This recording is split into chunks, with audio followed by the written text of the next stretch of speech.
It's Friday, and while you may be resting on the weekend, guess what? The hacker, the fake bank guy on the phone, and the bad contractor are doing what they do best, which is figuring out ways to trick you. Phone scams, fraud, robo-texts, we're all looking at how to protect your money and your information. So Lachelle Yates with the Better Business Bureau is here to update you on popular scams going on right now and how you can protect yourself. She's also taking your questions, so you can text those questions to the number on the screen, 336-379-5775. All right, our first topic of conversation is spoofing real phone numbers. And this has become something that everybody has at least gotten one of these. It looks like it's coming from the sheriff's office, the bank, the IRS, because it actually says it on your caller ID.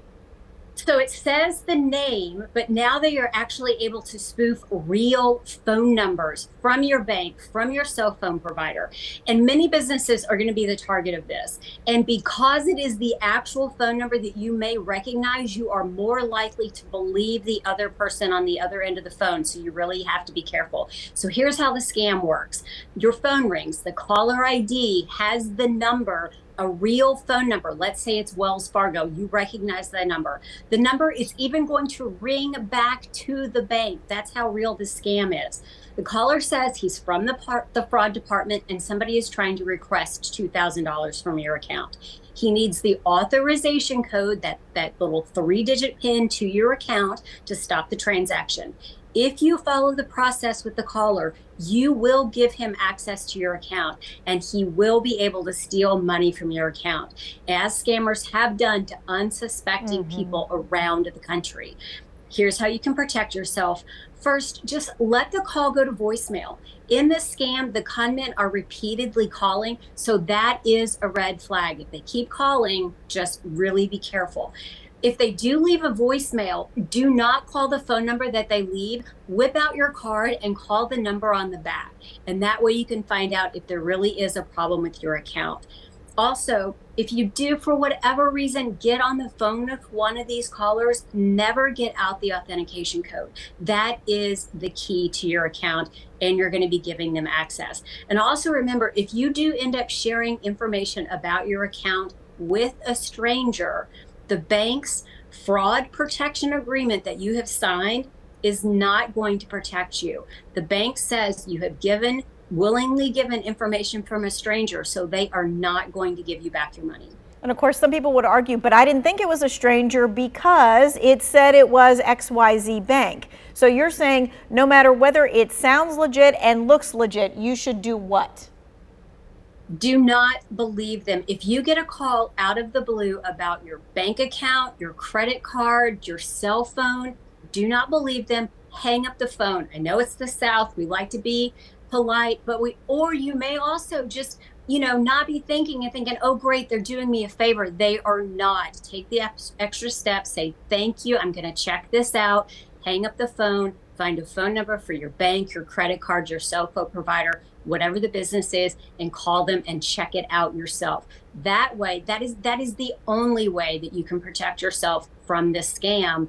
And in these instances, with your bank, with your credit card, with your cell phone provider, you may not be protected, but especially with your bank. Okay. Yep. Good to know. All right. Let's talk about this spam robo-text, because I know legislation has done a great job of cutting down on some spam calls and some texts and stuff like that. But it seems like it never actually goes away. So spam texts, they are really targeting us here in North Carolina. Don't know why, but we are in the bullseye. According to RoboKiller, North Carolina was number 7 for the most spam texts in December of 2023. We received almost 674 million texts in December alone. And according to RoboKiller, as a country, criminals have put 19.2 billion spam texts out in March of 2024. 19.2 billion texts in March of 2024. That's nearly 63 spam texts for every person in the US. That is a lot. So we really have to watch out for these. Now, You're wondering, how did they get my number? Well, it's publicly available for one. Think about it, Google yourself. You're going to find your phone number, so they're getting it that way. But also, sometimes these are robo spam texts. So they're randomly dialing phone numbers. They get your number that way. Also, your phone number and other sensitive information may have been exposed during a data breach. But also, if you have previously responded to a spam call or a spam text, even if you thought you were opting out, the scammer who targeted you is now more likely to continue to pester you because they know that that number is good. And if you have one of those red receipts turned on your text, it's merely opening a text like that may be enough to let the sender know that your phone number is active. So here's what you can do to try to stop some of those spam robo texts. Do not respond directly. Do not hit stop. Don't hit cancel. That just lets them know that your number is active. So instead, block the number. On both iPhones and Androids, you can block a number really in just about 2 steps. Also, turn on your phone's spam filter. You can do this on iPhones and Androids, again, in about 2 steps as well.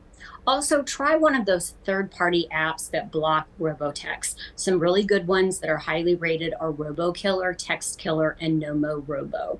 Now, in terms of what's being done to stop these texts, in North Carolina, the Attorney General has said that he is working with the lead wireless organizations to try to get information into the hands of law enforcement. And then at the FCC level, they're thinking about trying to update some of the robo-text rules to force wireless carriers to actually improve caller ID technology. So until sort of the laws catch up with technology and to catch up with this inundation, we're going to be on our own to try to stop some of these robo-texts. And of course, mixed in with all of the texts are going to be scams. So that's why it's important that you block some of these so that you're not going to inadvertently get mixed up with some of the scams that are part of some of these calls. Yeah, and I know a lot of folks, they're like, well, sometimes I just like to answer the call and give them a piece of my mind. No, honestly, it's just better to not engage. I mean, these are con men. Con man is short for confidence man. They're very good at trying to gain your trust. So you never know what the one thing is that they might say to make you believe them. And again, it could look like the text is coming from your bank. I mean, we've all seen them. There's so many of them out there. There's the package delivery. There's the text that does look like it's coming from your bank. And you could be off that day. You might not be thinking. You might think, oh my gosh, this is from my bank. There really is a problem. And you could end up falling for the scam and being out money. And I mean, people are out a lot of money with some of these scams. So, find a way to block some of these text calls and just don't engage. That really is the best way to protect yourself. Okay. All right. We're going to be talking about identity theft, how people open credit cards in your name and why, how they get, your information, that kind of stuff, what you can do to protect yourself. That's coming up in the next segment along with your questions. We'll be right back.